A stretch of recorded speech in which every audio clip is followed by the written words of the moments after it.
CA Khaled, why have you made the White Huns so ridiculous? DJ Khaled! What? No, CA Khaled, not DJ. Anyways, you want proof that they're OP?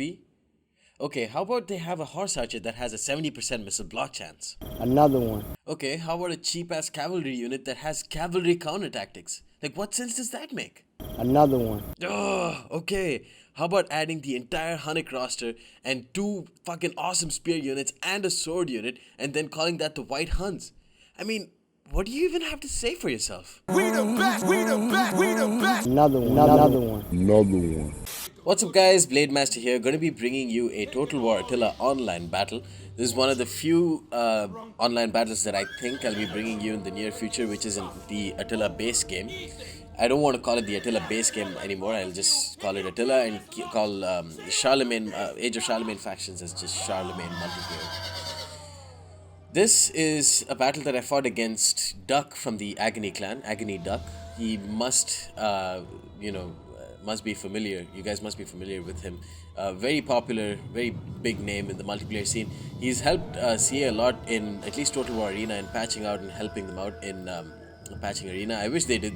He got a similar treatment in Total War Attila because he would have definitely patched this game, at least in terms of multiplayer, to a great degree. But this is the first game that I fought against him in after the Age of Charlemagne patch. We're testing out the Alans versus the White Huns. Agony Duck has taken the White Huns. I have taken the new Alans. The new Alans, Alans 2.0, not really 2.0. They've been gimped out pretty severely by after the patch. Props to CA for bringing some much needed diversity to a bunch of factions. It's just that the Alans, they used to be better, let's just put it that way. They used to be a lot better, they used to be a lot more versatile, they used to have a lot more variety in their units. Now they have a lot more unique units, but they don't have pikes, they don't have foot skirmishers, they don't have spear infantry. What they do have are a few more bow cavalry and a few more shock cavalry and a few more melee cavalry and a few more melee infantry as well. So they are a very, very hyper aggressive faction. In terms of multiplayer, it basically means that your opponent will know what you're going to try and do. These are one of the new units that they have, the Sarmatian Band, a very cool unit. They cost only 150 talents here. They're getting pummeled by a Spet Zion archer of the White Huns. One of the most, possibly the most overpowered unit in Total War Attila. First, let's talk about the Sarmatian Band though. These guys are pretty cool because they have a 50% missile block chance, which I've just noticed. They don't have anything else going on for them. They will die to most, almost all infantry. In fact, all infantry. They won't really do much, but that's not the point. They're kind of like rebellion militia in that they are meant to soak up a charge. They're meant to, absorb some missiles and die. And they're pretty good for their price for doing that. They only cost 150 talents, like I said.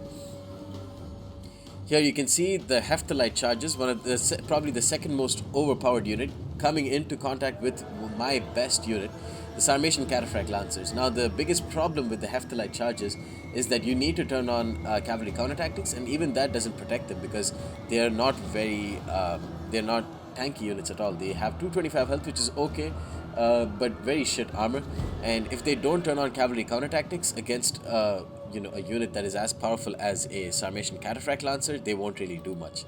Here I absorbed the charge of this Heptalite charger and then came in with my Sarmatian Cataphract Lancer. He still hasn't used cavalry counter tactics. Here he is using it against my Sarmatian Cataphracts, but I still get around 10 kills on the charge, and his Heptalite charges were already a bit damaged before. And this is, let me just pause this for a second and let me talk about why.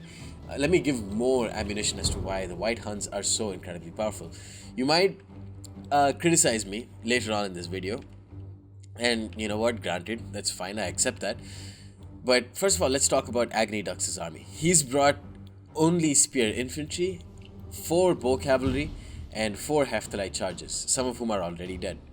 Now he's brought a massive spam of spears, but this, I guess, it proves a good point. He's got these Yanda spear masters. Let me just grab a quick screenshot of these guys. As you can see, they have a 70% missile block chance, which is, you know what, just insane. And this is on top of what looks like scale armor, what looks like heavy armor. They're armored from head to toe, and let me just try and take a look at their armor value. 77 armor. They have expert charge defense. They don't have spear wall or anything, but they do, if they just stop, they with their very heavy mass, they will have excellent bracing against most cavalry. And I'm not sure what sort of spear they wield, but they have a 40 melee attack base, which is awesome. They also wield precursors. So all in all, they're going to be a very, very deadly unit. I'm not really sure how much they cost, but suffice to say it's not going to be too much. There's another one, which is the Zionite Spears. Now, the Zionite Spears are light, which means they're quick. They're also guerrilla deployment units. But other than that, they have come on, man, they have a 60% missile block chance. Okay, fine, but they will probably die on the charge very quickly.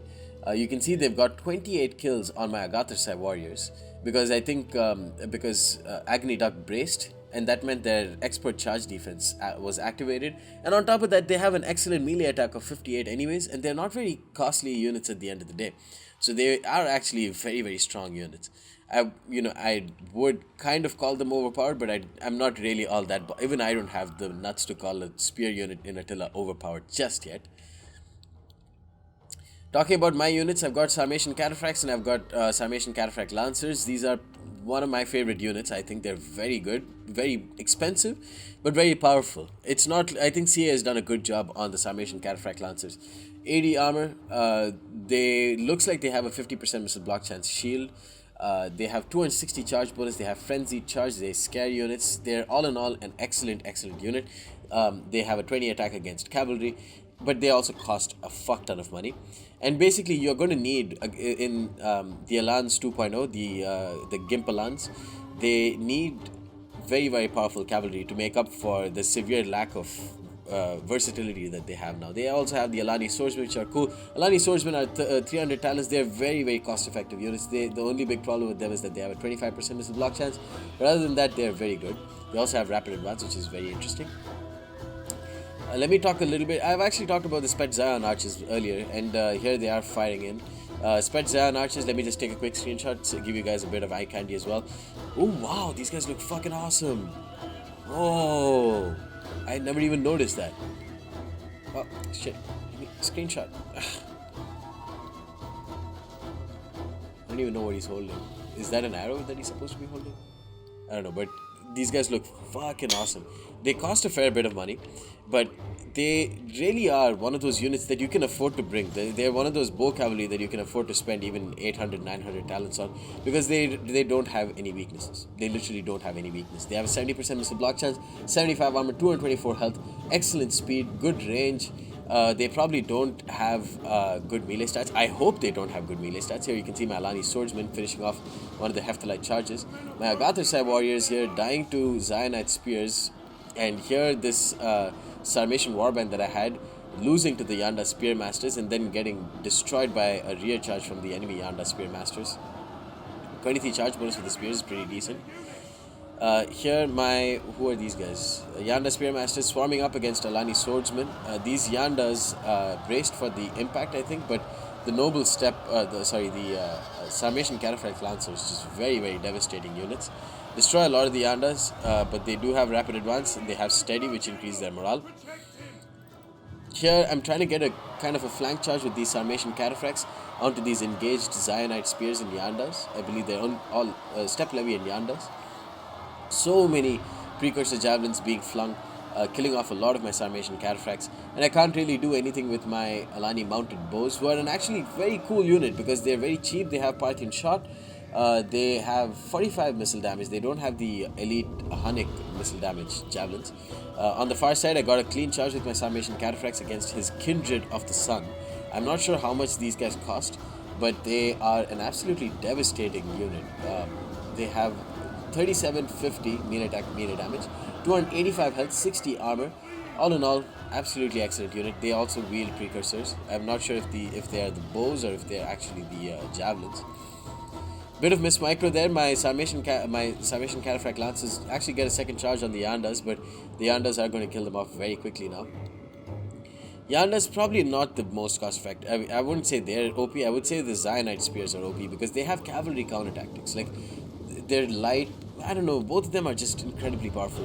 Maybe I won't even call either of them OP, but both of them are very powerful. Here, this Alani swordsman gets a charge in on the Yanda spearmasters. They weren't braced, but my Agathar warriors are basically dead because they charged into braced Yandas, and with the expert charge defense and the Zionite spears with their expert charge defense did a huge number on the Agathar side. Alani Sarmatian warband, fighting up against Zionite spears. Sped Zion archers still being a pain in the ass. They've lost a bit of their ammunition, they still have a ton. Zionite spears getting a charge in, going to charge in with my Agathar warriors and kill them off. Zionite spears on the charge, obviously not going to do too much. Slowly bringing this battle back. The Sarmatian warband killing off the Yandas, the Alani swordsmen killing off the Yandas, and here I'm coming in with a kind of a weird charge with my Sarmatian cataphract lancers, Sarmatian cataphracts, getting good number of kills on the Yanda spearmasters. They didn't brace effectively, and anyways they were getting flank charged by Alani swordsmen and Sarmatian warband. When I pull away with these Sarmatian cataphracts, though, they're going to get destroyed, which is because the basically pulling out is not going to be nearly as effective, because charging in is not going to be nearly as effective, because impact damage has been reduced by 1, like it's been halved basically. His Kindred of the Sun coming in, just big massive Attila-esque mosh pit here, very trademark Attila. The Kindred of the Sun is trying to take some damage. I'm pouring in some flaming shot from my Alani mounted bows, but I'm losing a lot of men. I do have a full strength Sarmatian cataphract lancer here, and I have a Sarmatian cataphract there that's going to get a counter charge against the Kindred of the Sun. But all across the field, the Sped Zion archers firing in. Haven't done too much, but they will never ever die. They just won't ever die. They have so much going on for them that why would they ever die? Let me try and take a look. They have 54 melee attack, 32 melee damage. They have the fucking spear. They have what's their charge bonus? They have 32 melee defense. 32 melee defense is excellent for an archer like this. God damn. I lose a fuck ton of men while charging into a braced Zionite spears, and also because the Zionite spears with mutilation, aka cavalry counter tactics, they have almost a 30 bonus versus cavalry, along with, is that just a 30? Yeah, no, that's not a 30. It would definitely not be a 30. Let's do some quick math. Assuming they have a 30 base attack against cavalry, what did that give? 400%? Yeah? So that would give them around 120 bonus versus cavalry, which is, keeping in tradition with Attila, absolutely ridiculous. But okay. My general, Alani Noble's general, is a pretty shit general. I charge in with my Sarmatian cataphracts. The Alani Nobles didn't do much, but the Kindred of the Sun is dying, and he's just going to straight up charge with his Sped Zion archer. But this is the one place where they won't do well. He willingly charged into the one of the strongest shock cavalry in the game, so I'm going to get a lot of kills there. The Sped Zion archers here, you can take a look at their shields. Maybe this is the same thing that the armored camel warriors have, the 70 missile block chance shield. I remember the armored camels had only a 50%, I think. I say only because before it was considered OP. Now this is probably the most OP unit. They're going to destroy my Sarmatian cataphracts. They probably didn't do much on in terms of damage, but all in all, can't really complain against White Huns. Losing against White Huns is nothing to be ashamed about. Losing to Agony Duck at the very end is nothing to be ashamed about. But yeah, just wanted to show you guys the new incredibly overpowered faction, in my opinion. Maybe Maximus will come up with some test that completely proves me wrong. Highly doubt it, because I think he has the same view as me. The Sarmatian Cataphract Lancers, I want to take a quick look at the Sarmatian Cataphracts. I think these are going to be one of my new favorite units, because I remember they cost a whole lot of money. 1,200 talents. They're very expensive, but they are also very strong. Let me just try and take a look at their missile block chance. 40% missile block chance. Very nice. And quick look at the White Huns. Where are their the Yanda Spearmasters? A measly 525 talents. The Zionite Spears, they only cost 400%. 400 talents, and they have a 400% attack against cavalry in the cavalry counter tactics, which lasts for 30 seconds. Crazy. And yeah, of course, none of these guys really compare to what I think is the most overpowered unit in the Sped Zion Archers. Is this 24-8? They wield the spear. Come on, how OP do you want a unit to be? Fine, whatever. Anyways, guys, that's the end of this battle. Hope you enjoyed the OP-ness that was shown by Agni Duck. And stay tuned for more. Peace.